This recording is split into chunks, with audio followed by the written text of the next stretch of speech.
দৈনিক মানবজমিনের প্রতিষ্ঠা বার্ষিকী উপস্থিত আছেন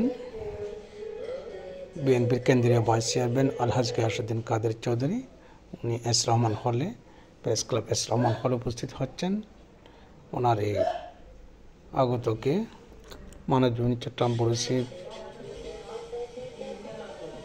ওনাকে স্বাগত জানান এবং সাথে উপস্থিত আছেন চট্টগ্রাম প্রেস ক্লাবের সদস্য সচিব জাহিদুল করিম ফরসি, মেট্রোপলিটন সাংবাদিক ইউনিয়নের সভাপতি শাহনওয়াজ মানিক, চট্টগ্রাম বিশ্ববিদ্যালয়ের সাবেক ভিসি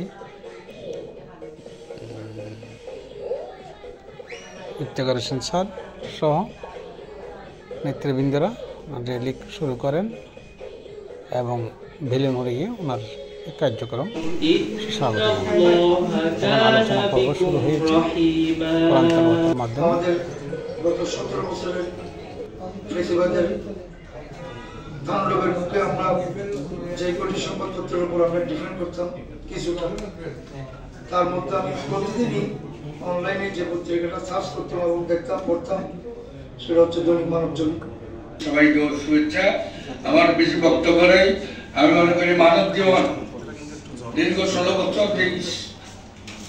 সার্বিক দিয়েছে মতিউর রহমানের নেতৃত্বে এটা বাংলাদেশের গণতন্ত্রকে আমাদেরকে এগিয়ে নিয়ে গেছে এবং আমাদের যে দেশনেত্রী যিনি দীর্ঘদিন জেল কেটেছেন, যার একটা জীবন দীর্ঘদিন জেলের মধ্যে দিয়ে চলে গেছে।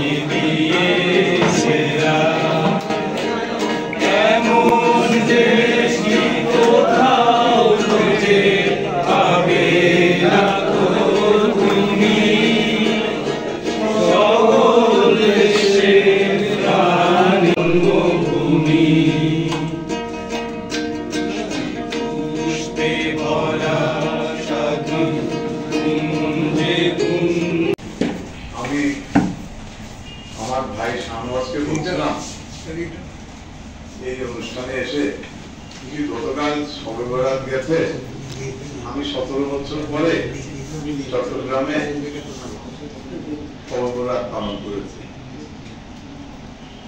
আজকে আপনাদের মাঝে উপস্থিত করতে পেরেছি, নিশ্চয়ই আপনাদের সকলের অবদান, আপনাদের সকলের সহযোগিতা। সেই কারণে দীর্ঘদিন নির্বাচনে থাকার সময় মানবজমিনের সম্পাদক মতিউর রহমান সাহেব আমাকে, আমি যেখানে ছিলাম সেখানে আমাকে অনুপ্রেরণা দেখাতো এবং আমার দেশের 25 সাহেব ওনার সম্পাদক কি ত্যাগ স্বীকার করেছে সেটা আজকে মানবজমিনের প্রতিষ্ঠা বার্ষিকীতে এসে আমার অবশ্যই আমার সাংবাদিক বন্ধুদের স্মরণ করিয়ে দিতে চাই। ভাই বন্ধুরা, আপনারা যারা আমাদের দুঃখের দিনের দুঃখের পথের সাথী ছিলেন, তাদেরকে আমরা ভুলতে পারবো না।